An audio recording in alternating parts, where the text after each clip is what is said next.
Everyone, this is Shikha Srivastava from mathematics farm. आज हम लोग क्या पढ़ेंगे? आज हम लोग class 8 chapter 11 that is direct and inverse proportions में एक्सरसाइज 11.1 का क्वेश्चन नंबर 6 सॉल्व करेंगे। Question is, in a model of a ship the mast is 9 centimetre high while the mast of actual ship is 12 metre high. ठीक है, यहाँ पे actual ship और उसके model ship के बारे में बात हो रही है। ठीक है, मास्ट का क्या मतलब होता है? तो यहाँ पे डायग्राम में देखिए, ये जो बना हुआ है ये मास्ट है। सपोज ये मॉडल है, ठीक है, ये शिप का मॉडल है। मॉडल बहुत ही छोटा होता है, एक्चुअल शिप बहुत बड़ी होगी और उसका मॉडल छोटा सा है। ठीक है, ये जो मॉडल है शिप का, इसमें ये जो मास्ट है, इस मास्ट की हाइट गिवन है 9 सेंटीमीटर। मैं यहाँ पे लिख देती हूँ 9 centimetre. While the mast of actual ship is 12 metre high, और जो एक्चुअल शिप है उसका जो मास्ट है वो 12 मीटर हाई है। मैं यहाँ पे एक एक्चुअल शिप बना रही हूँ। एक्चुअल शिप इससे बहुत बड़ी होगी, मैं ऐसे समझाने के लिए बस बना रही हूँ, इससे बड़ी। तो इसका जो मास्ट है वो 12 मीटर हाई है। This is 12 metre high, 12 metre. ये सेंटीमीटर में गिवन है, तो इसको भी मैं सेंटीमीटर में कन्वर्ट कर लेती हूँ। 1 मीटर में 100 सेंटीमीटर, तो 12 मीटर में 1200 सेंटीमीटर। तो एक्चुअल शिप यहां मैं लिख दे रही हूँ, एक्चुअल शिप। एक्चुअल शिप का जो मास्ट है उसकी हाइट है 12 metre is equal to 1200 centimetre. If the length of the ship is 28 metre, length of the ship means ये एक्चुअल शिप की लेंथ गिवन है 28 मीटर। लेंथ यहां से लेके यहां तक की डिस्टेंस ये गिवन है कितना? 28 मीटर। इसको भी मैं सेंटीमीटर में कन्वर्ट कर लेती हूँ, तो हो जाएगा 2800 सेंटीमीटर।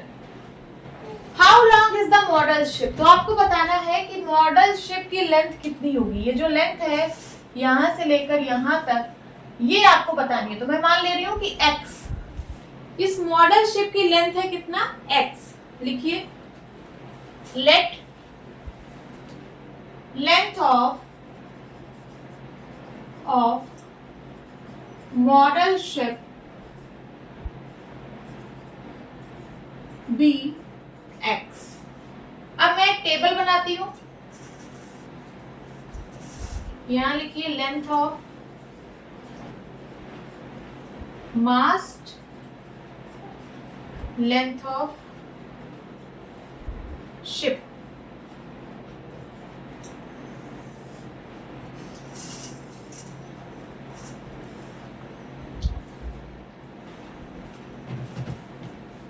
यहां लिखिए एक्चुअल और यहां लिखिए मॉडल। ठीक है,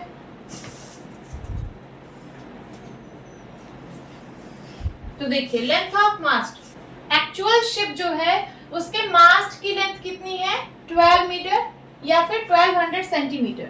तो मैं सेंटीमीटर में लिख रही हूँ 1200 सेंटीमीटर। और एक्चुअल शिप की लेंथ कितनी है? तो एक्चुअल शिप की लेंथ है 28 मीटर या फिर 2800 सेंटीमीटर। अब देखिए मॉडल शिप में लेंथ ऑफ मास्ट कितना है? 9 सेंटीमीटर। और मॉडल शिप का लेंथ फाइंड आउट करना है, तो मैं इसको बोल देती हूँ क्या? x। मैंने यहाँ पे मान लिया है कि जो मॉडल शिप की लेंथ है वो x है। अब यहाँ पे देखिए एक्चुअल शिप और मॉडल शिप के बारे में बात हो रही है। अगर मैं इसको क्वांटिटी 1 बोलूं और इसको क्वांटिटी 2 बोलूं, तो क्वांटिटी 1 इंक्रीज हो रही है, 1200 से 2800 सेंटीमीटर हुआ। यहाँ पे क्वांटिटी इंक्रीज हो रही है, तो इधर भी क्वांटिटी इंक्रीज होगी। ठीक है, इधर क्वांटिटी इंक्रीज हो रही है तो इधर भी क्वांटिटी इंक्रीज होगी। और यहाँ पे जो रेशियो है वही रेशियो यहाँ पे भी होगा।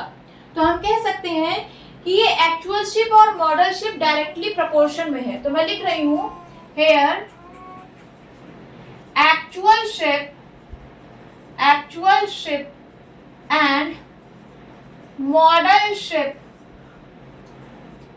आर इन डायरेक्टली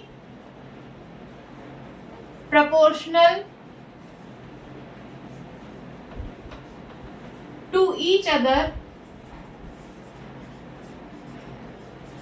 ठीक है, तो ये रेशियो इसके बराबर कर देंगे, हो जाएगा क्या 1200 upon 2800 is equal to 9 upon x. यहाँ से एक्स की वैल्यू फाइंड आउट कर लेंगे। 0 से 0 कट गया, इसको सिंप्लीफाई करिए। 2 6 जा 12, 2 1 जा 2, 2 4 जा 8, 2 3 जा 6, 2 7 जा 14। अब यहाँ देखिए, यहाँ 3 है और यहाँ 9 है, ये दोनों सिंप्लीफाई होंगे। 3 1 जा 3, 3 3 जा 9। अब क्रॉस मल्टीप्लाई कराइए, ये x इधर आ जाएगा, x 1 जा x इज इक्वल टू 7 3 जा 21 और यूनिट क्या होगी सेंटीमीटर। ठीक है, तो लेंथ ऑफ मॉडल शिप कितनी आ गई 21 सेंटीमीटर। आप फाइनल आंसर लिख देंगे, द लेंथ ऑफ